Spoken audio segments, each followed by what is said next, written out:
Happy birthday, Pun Diddley. 7 years on YouTube.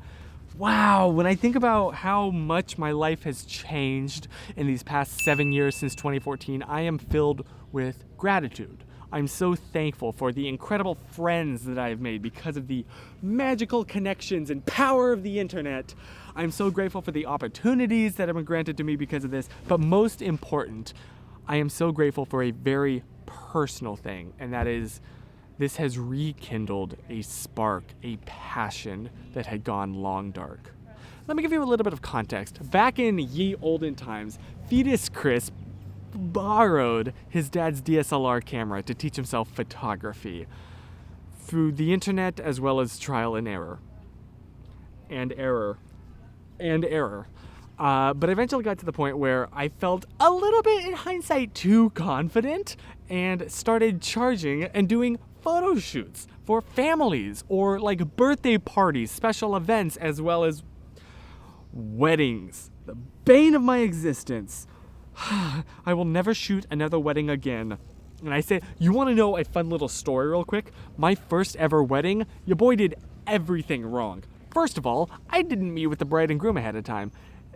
Not only did this mean that I didn't know what the expectations were, but also that I didn't know who the bride and groom were.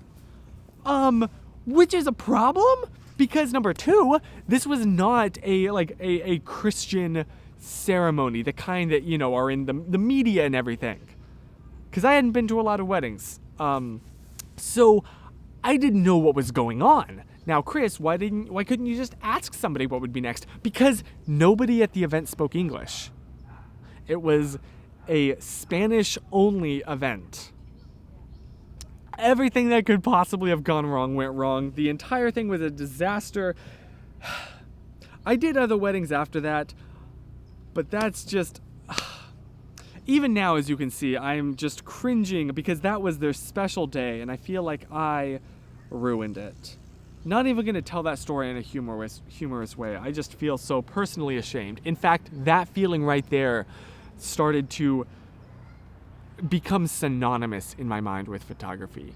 This feeling of external expectations and pressure started weighing on me to the point where every time that I would look at my camera, just waves of not good feelings would wash over me.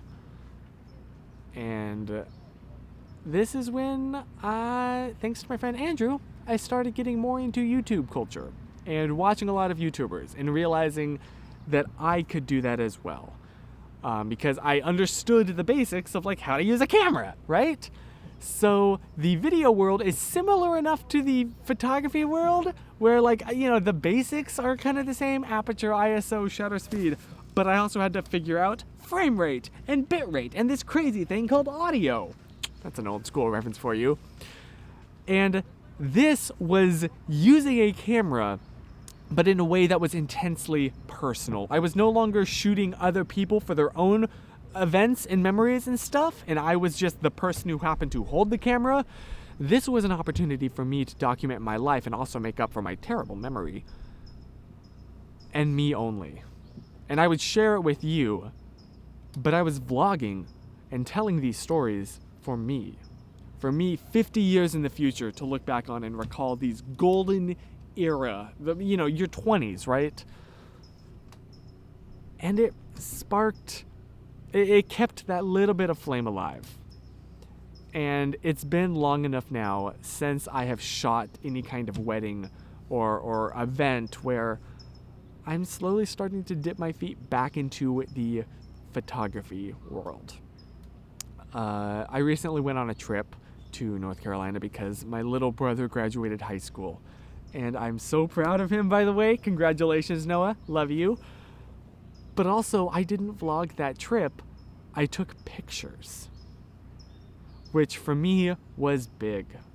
It was important that I dedicated time to photography. It wasn't just a side thing, or it wasn't just something that I did because I had to do. I enjoyed taking pictures. And that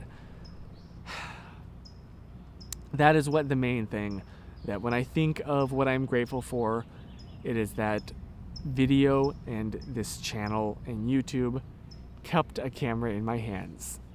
And I'm not like gonna stop making video. I just realized that this sounds like I'm transferring from video to photography. No, that's not happening, obviously. I want to make videos. I'm grateful that it kept the flame alive because it was so close to going out. So here's to another 7 years. Here's to another 70 years of sharing my life with you, because I have fun doing this. You know, this hasn't gotten old because there's no external pressure. I'm genuinely grateful to be a small creator, as much as that term makes me gag, because there is no external pressure. There is no weight that I feel that I'm putting upon myself.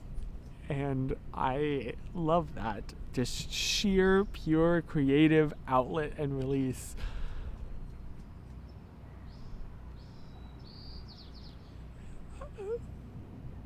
I'm thankful.